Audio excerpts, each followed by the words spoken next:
Mumbai Indians এবং Lucknow super জায়ান্টসের মালিক আজ মাঠে উপস্থিত ছিল।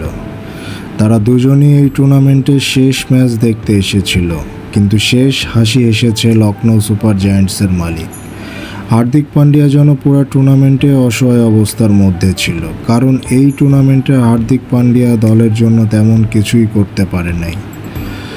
আজ মুম্বাই ইন্ডিয়ান্সের আরও একটি হার। টুর্নামেন্টের নিজেদের শেষ ম্যাচে লখনৌ সুপার জায়ান্টসের বিপক্ষে হার্দিক পান্ডিয়ার দল হেরেছে 18 রানে। প্রথমে ব্যাট করে নিকোলাস পুরানের 29 বলে 75 রানের বিধ্বংসী ইনিংসের উপর ভর করে লখনৌ 6 উইকেটে 214 রান সংগ্রহ করে।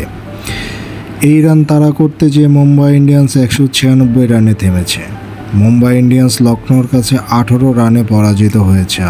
আজ রোহিত শর্মা 28 বলে 50 করলেও তিনি 38 বলে 68 রানে ইনিংস খেলে আউট হয়ে যান।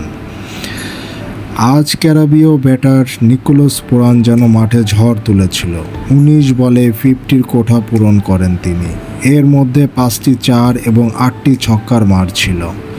এই ম্যাচ দিয়ে মুম্বাই ইন্ডিয়ান্স এবং লখনৌ সুপার জায়ান্টসের টুর্নামেন্টের 14টা ম্যাচ শেষ করল। লখনৌ সুপার জায়ান্টস আজ সান্ত্বনার জয় পেয়েছে বলা যায়।